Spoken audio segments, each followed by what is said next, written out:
This is Eric L. Dunavant, the Mindset Disruption Strategist. Thank you so much for joining me for another episode of Redefining Success. And today is going to be a great day. We've got David Fontenot, the CEO and co-founder of Adaptive Medical Partners.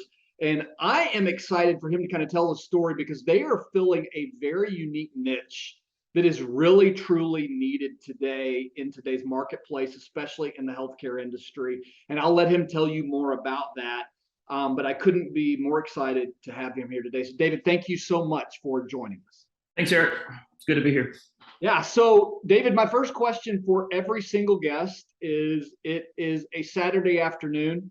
I've got the barbecue going. I know that you've spent time in South Louisiana, so maybe I've got a crawfish boil going as well. And so I've invited all my friends over, and this is a conversation among friends. So would you introduce yourself to my friends, please? Yeah, I'll tell you, I'm kind of an introvert, so I probably just kind of hang back, eat some crawfish, and wait for them to introduce themselves to me and make it a little bit easier. I'm an extroverted introvert, right? I pull it out whenever I have to, the personality, I guess. But yeah, thanks for your introduction, by the way.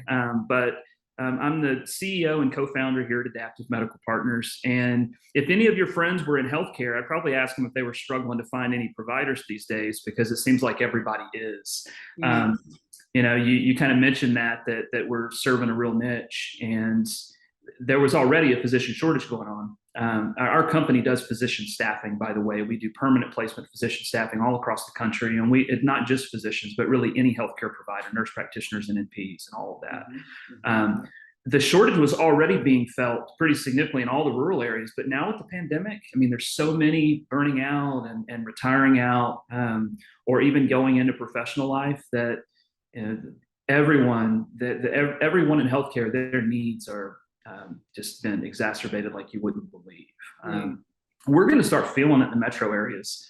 I'm in Dallas, and we don't have to wait to see a provider in Dallas. And, you've got New Orleans right there. You don't have to wait to see a provider. You've got choices. Yeah. But in the next 4 or 5 years, it's going to start to feel different to us. We're going to be waiting a little bit longer, especially for specialists.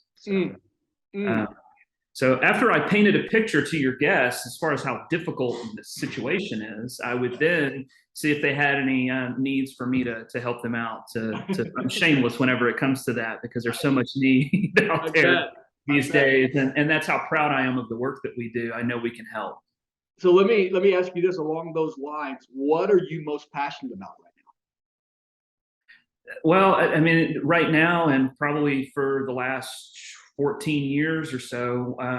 And it's not just my passion, but my co-founder, my business partner, founder with me's passion, and really everybody in the building. We've got 30 plus folks here. It's following through on what we've committed to. And what we've committed to our clients is that we're going to bring providers into their community. And we're working 95% rural market stuff. So it's, when we're bringing in a OB or urologist or something into a community hospital, it may be the only one. They may have been waiting for a year or two. So what we're passionate about is the quality of the work and the ability to be able to place that candidate and get a provider into that community to serve those patients as quickly as we possibly can. So as a company, that's a passion of the company, and it's a passion of mine, that we know that we're not just changing the provider, that we're moving, out of California to Texas or Tennessee or someplace like that. There's a lot of that going on right now, and changing and affecting their life and their future. Really, the most impact is in the community where that provider is going into, especially if they've been struggling to place it and have been short for a long time. And my personal passion here in the office, I think you're familiar. I'm part of C12 and have been I'm fairly new. I've been there for a year. Faith has always been really important to me my whole life, childhood and on. But C12 has given me the tools and the skill set to be able to better communicate that here in the office. So I hope to be an example to my family and to be the leader in my family, spiritually speaking. But over this last year, I've begun to pull that into the office more. And so that's something that's always on my mind personally. And I'm trying to continue to be better, do better, and to keep communicating that here internally, or not even communicating, but and through the way that I'm living and then things that I'm doing in the company, it's like I'm trying to do the best that I can there. I'm not always successful.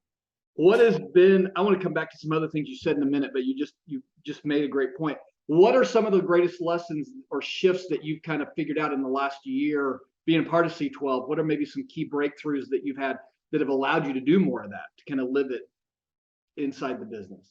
Yeah, that's a great question.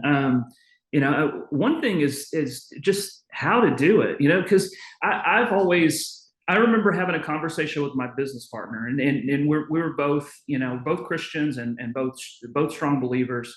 And I remember when we first started the company, I told Scott, I'm like, I don't know how you feel about this. We're still trying to we had worked together, but we're trying to figure out kind of the direction of the company. I said, I'm opposed to leading with we're a Christian organization, even though it was just the two of us, right? At that time, and we truly were, because I had this feeling that I didn't want to have financial gain as a result of that piece. Now, I was thinking wrong. I don't think that was we shouldn't have necessarily had that sort of mindset. I was a little off base. C12 has showed me that I am off base with that, because it's not about that. It's really not. It's more about having your Christian values be communicated into the business with your own people, and then having those Christian values, and we have our own company core values, of course, but to have those values that being felt by the client and by the candidate and by the folks that we're working with in the market whenever that's possible, and the way that the business conducts itself contractually, process-wise, really through everything. And C12 has given me and equipped me with the ability to be able to do that internally, with confidence and without any fear. Because you worry, at least I did. I worried about, like, well, can I say that? Can I do that? Can I have a Bible study? Can I pray before a meeting? What if I make someone uncomfortable? What if, but C12 has taught me that you can do all of those things. You can even have a chaplain if you want.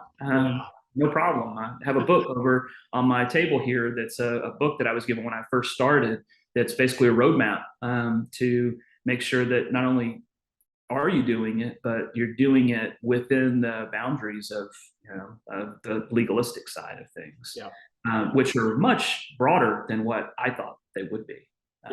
They really are. They really are. What I imagine that everyone who works for you is not a believer. No. And so what would be interesting is, like, over the past year, what has been your greatest growth as you've really, with knowing you've got believers and non-believers in the company, what's been the greatest growth among the employees who are on the receiving end of this that you've seen because of your decision to do this? That's still TBD. It's early days. I'm a newer member to C12, and I think these things take time. We've had Bible study here in the office with a small group. We're looking at reformatting that, doing something a little bit different to make it a little bit harder to access it. Because I don't want people to feel like they have to be part of that to be part of the company per se. I don't want people to feel pressure in that way that would have people operating outside of their own belief system to jump into that. I want them to be sincere in that. So we're reformatting the Bible study and doing something a little bit different starting this month, in fact, to make it a little bit more difficult to be part of it. We're going to do it in the morning, early. So you got to get up, you really got to want to be there. And instead of making it easy where it's just you walk in over lunch. I think the main thing is just living it out. And I've got a big whiteboard in my office that, when people come in and sit down, and we're always kind of pointing to that. There's a handful of scriptures that are written across the top that I need to see every day. They're for me personally. But when somebody's in here talking with me, they're right there front and center.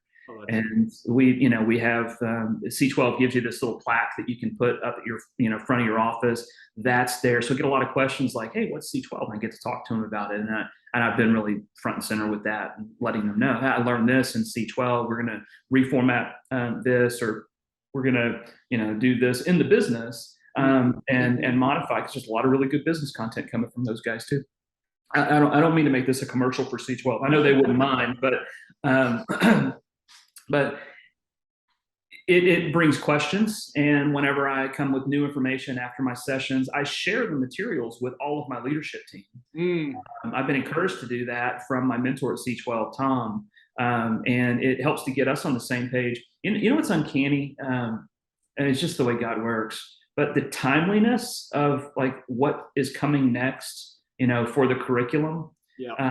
And they plan it this way, so it kind of formats on the year, so that it's kind of timed. The strategic planning stuff is in the right place and that sort of thing. But some things that are just kind of just random, like marketing direction, right, and those sort of things, or merger and acquisition, whatever. Like I'll be thinking about those things and talking about those things, and then I'll get the curriculum in my inbox, and it's on that. And that's happened it happens half the time where it's exactly on time. I'm like, this is crazy. That's awesome. It's just nuts.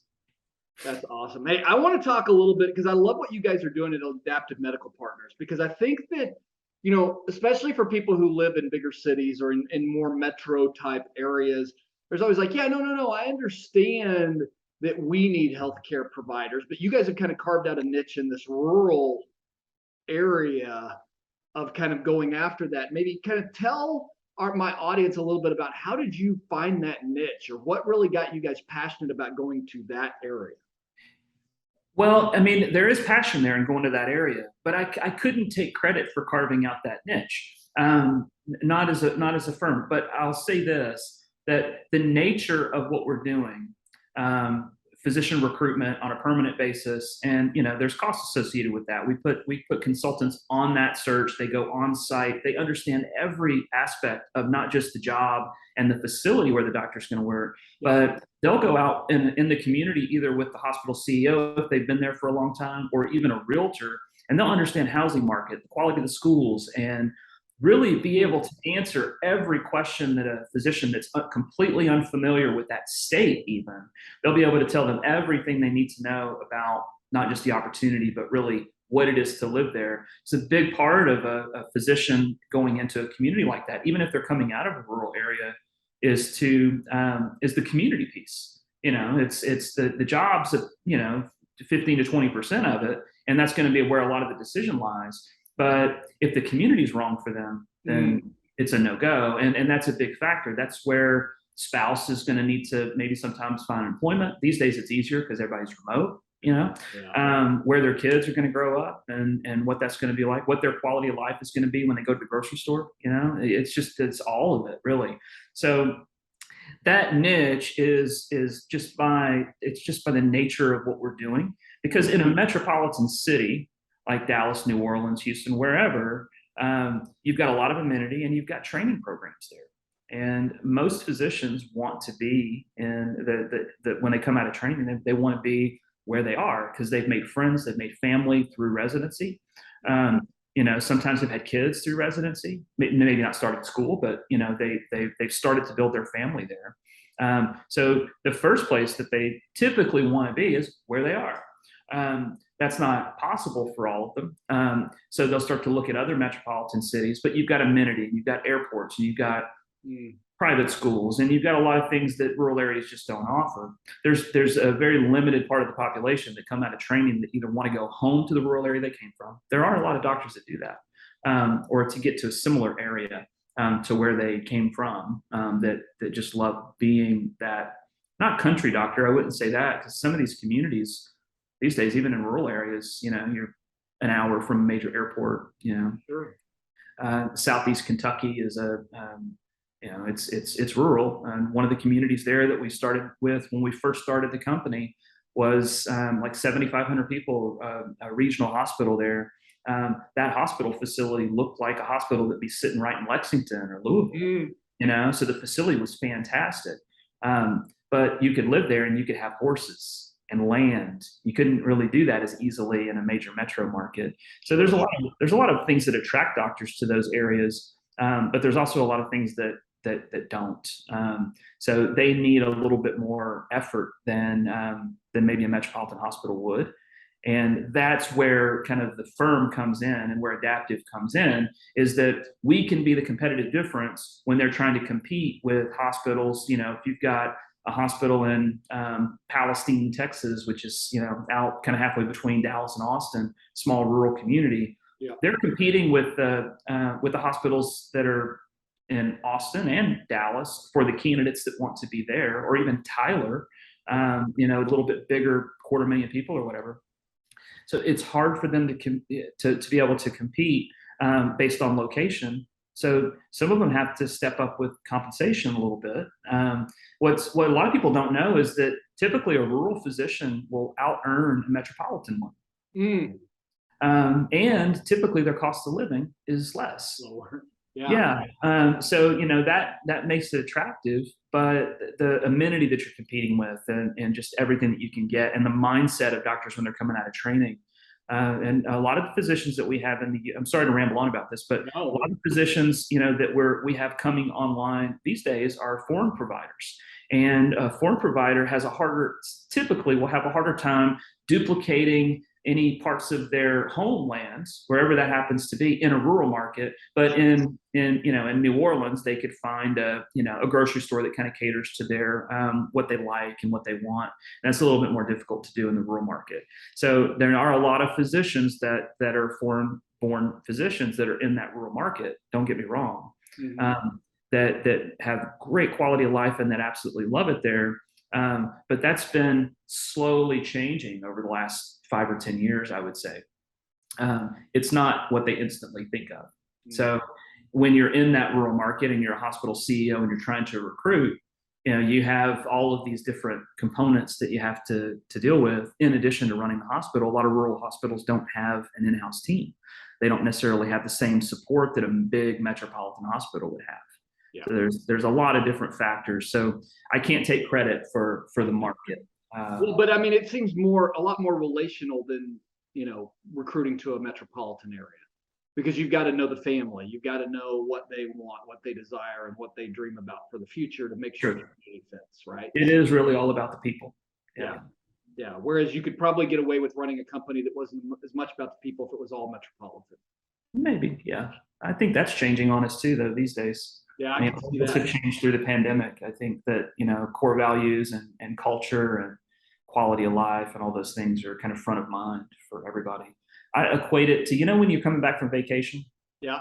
When you've been on vacation for a week and then you're coming back from vacation, how hard that is. Yeah. It's almost like the whole world went on vacation, not truly vacation, but Sure. through these pandemic days of, kind of just being at home and not really being able to go everywhere.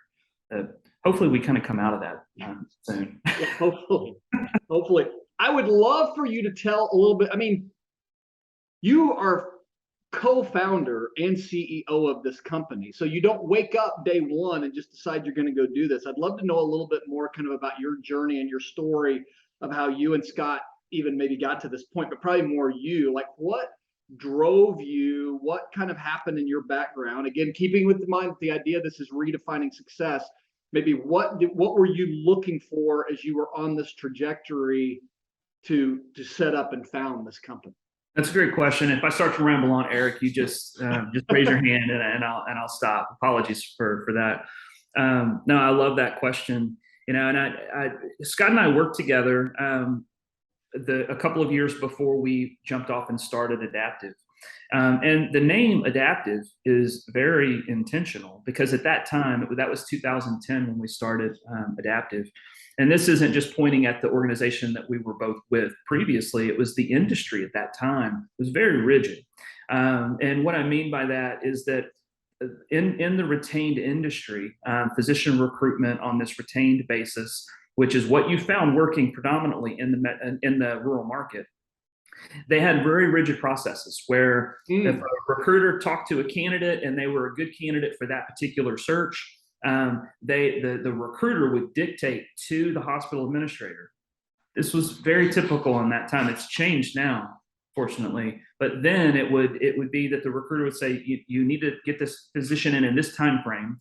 And then once you have them in, we're going to immediately offer them after. And there were about 30 other steps that the recruiter would dictate to the facility.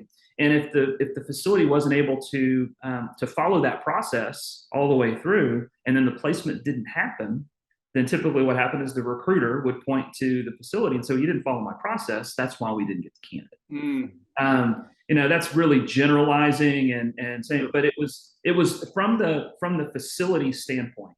If you would talk to any hospital recruiter, and really in any rural market, or any hospital CEO that was doing their own recruiting, that had exposure to firms back then in the all through the 2000s up into 2000 probably 15, they would have all had similar stories to tell about organizations they had worked with, that they had the process. Now, there is something to the process, so I get it. That there are some very critical things that the client side needs to hit, and that's true for, and sometimes you're resharing some things they already know, reminding about things they already know, or placing a lot of importance on particular steps. I mean, one thing that still to this day that was part of that process then, that's very important now, is engaging the spouse whenever the physician goes out, male or female, doesn't matter, because of the community component being such a huge piece of it. So facilities that don't engage the spouse and leave them sitting in the hotel room while the physician's interviewing, and allow them to just kind of go and figure things out on their own around the community, they have a harder time placing that candidate all the way through. So there's some carryover pieces of it. But there was a lot of the process, and especially that kind of finger wag moment at the end, if the placement didn't happen, that just we didn't feel it should have to be that way. And it's so, every facility, because the people are different, the community, the jobs and the communities and the hospitals themselves, there's a lot of things that are the same in any rural market, in any critical access hospital or community hospital. There's a lot of sameness because of the area and just the nature of it. But what's different in every single one are the people, and the culture of the people that they've built into that facility, the processes that they've come up with, and kind of how they navigate the recruitment process, or any process for that matter. And Scott and I both felt that it should be more about them than us. And so when we would go in those early days when it was just the two of us, and we'd continue this all the way through, is that we're understanding how they've done it, where they've had barriers to success and failures in the past, so that we can really understand all of that.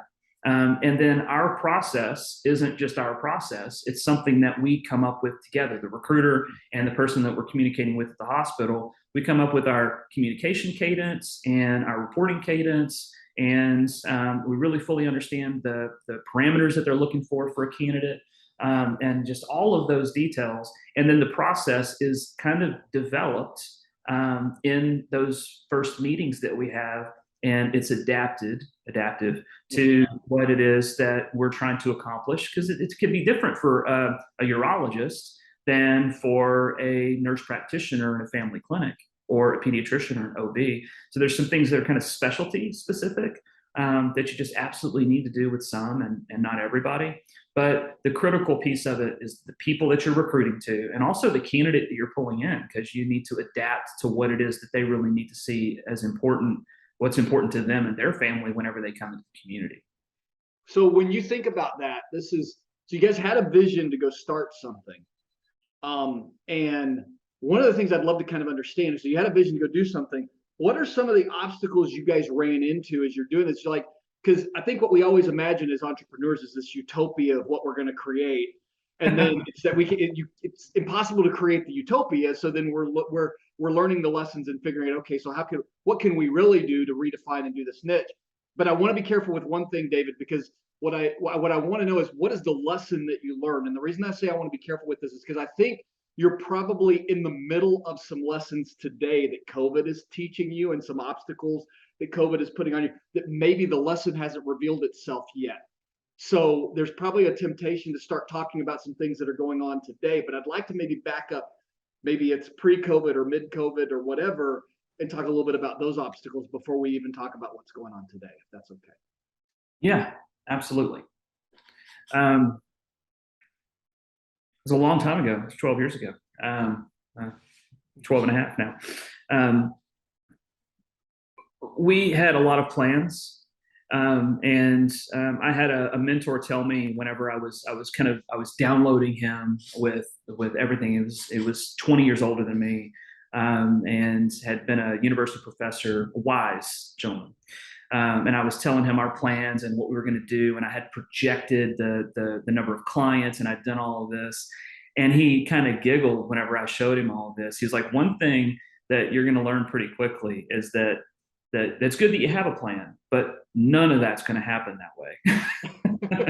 it's all going to be different than what you're thinking it's going to be and what you're planning for. And he was absolutely right. One of the funny things about our start is that I came from kind of a sales background, and my business partner had been in recruiting. And of the two of us, he had more experience directly recruiting for clients than I did at that time. So we went out with the plan that I was going to be responsible for the business development when we first started, and he would be responsible for the searches. Now, even though we knew that was kind of going to be our roles, the main thing is that we understood that we'd kind of both be doing everything. Yeah. But Scott was able to, he onboarded our first several clients, and our first placement was made by me. We flip-flopped. Oh, wow. So it's like everything, it seemed like in that first year was a little bit backwards. But I guess the main lesson that I learned, there were a lot of times where we were down to, hundreds of dollars in the company account. We hadn't paid ourselves. We hit some major obstacles in that first year, which a lot of companies do when they're first starting out, that could have very easily and even almost did a couple of times have us thinking, are we equipped to do this? Can we continue doing this? Questioning ourselves. Our confidence was hit a couple times. But we stayed in it. We kept pushing through each day, just putting one foot in front of the other, and doing what we could to affect long-term change within the day. It was really just bringing it all the way back to what can we do today that's going to propel us and make this a good week? What's going to make this a good month? And just taking off bites that we could actually digest and we could actually move forward and eat an elephant one bite at a time, sort of thinking. And fortunately, we had our faith to lean on in some of those darkest times, and those are, to me, and I don't think I'm alone here. When things are really difficult like that, it pushes you so close. It does me. I get pushed so close to the word and being faithful and prayerful and really consistent whenever things are really difficult like that. For me, it's harder when things are going really well to abide. Yeah. And abiding in the word and staying true is, that during those difficult times and all through the pandemic, that's been one of the blessings for me and for my family, is that going through that and the challenges to the company coming through that. Hospitals were paralyzed in the spring of 20. They were dealing with full hospital loads. Staffing was not, unless it was like quick turn, temporary staffing to beef up there. But we're doing permanent placement, so we weren't in that quick turn thing. We were trying to find people to come there and stay there. So those more long-term goals all through the summer of 20 were just kind of turned off. So it was challenging, and we weren't a remote company going into the pandemic. So we had a couple of people that were remote. So fortunately, we kind of knew what to do with our full staff remote, but that was a big adjustment for us, is just not all being together in the same place, and still trying to make things go. So that was the lesson that I learned, is you pull close to the word, you pull close to the people around you that you love, and you persevere and you just push through. You got to dig deep to find courage, because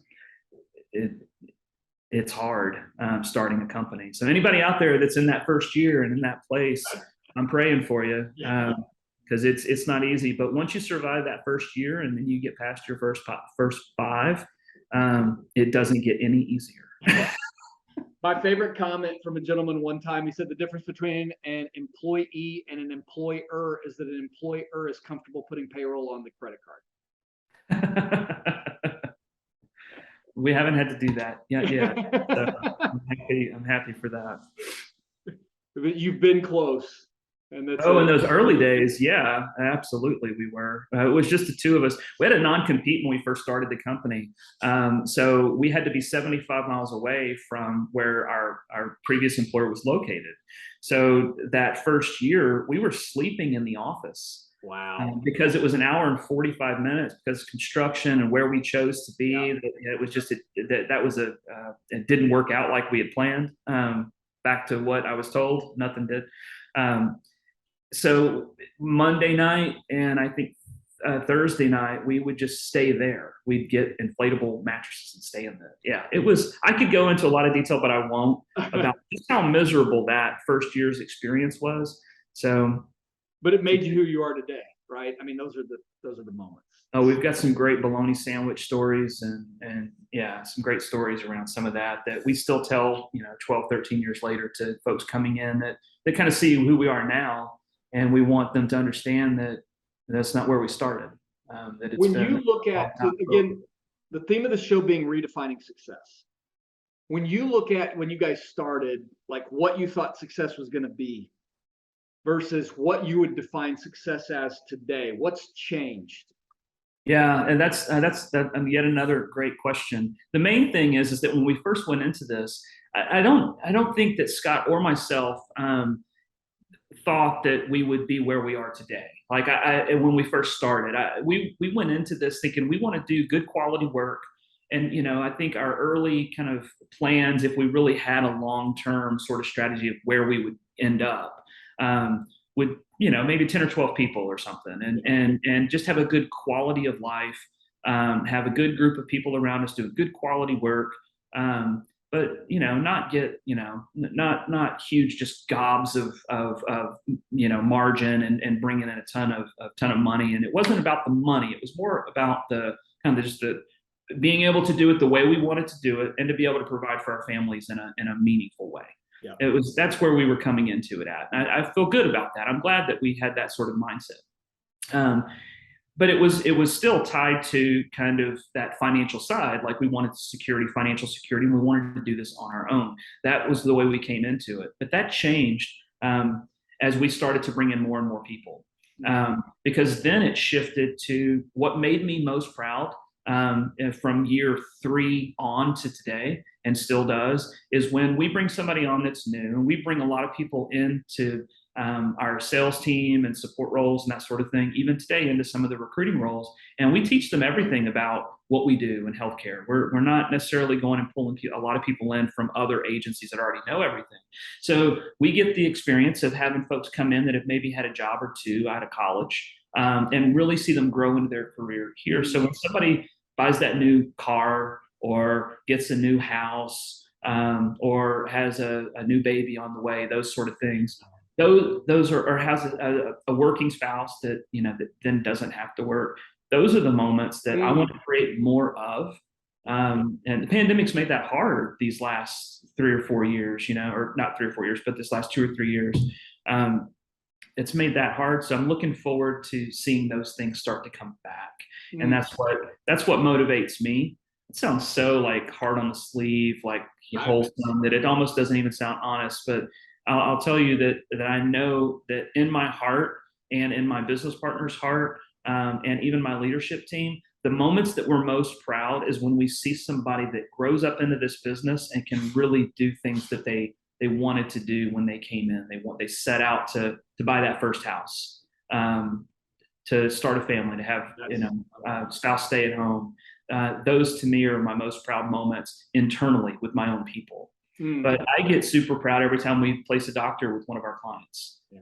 That's really satisfying to me. I remember what it feels like to be a recruiter in a seat, and place a doctor all the way through. I worked accounts. I would do business development and recruitment, and had accounts until just maybe 6 or 7 years ago. I was still doing that, and I miss it. I miss it now. Some days I wish that I could just go out there and plug into a cube and just get on the phone and talk to a bunch of candidates and place somebody. It was fun to me for a long time, because you're making such impact in the community where you bring them into, and it's not an easy thing to pull off. It's harder than running a marathon. which you and I talked about once before. Yep. So David, we're gonna run up against time here before we kind of finish up. Is there anything we didn't get to talk about that you wanted to make sure you got to share today? No, not necessarily. But the one thing, especially kind of going back to the point and the main question here, which is redefining success. Yeah. There was a number of years to me that success was more in growth and financial growth, and I would define success that was tied to that type of scorecard, and that's still important. We still need to have a financially strong company to be able to grow and to do the things that we need to do. That's still very important.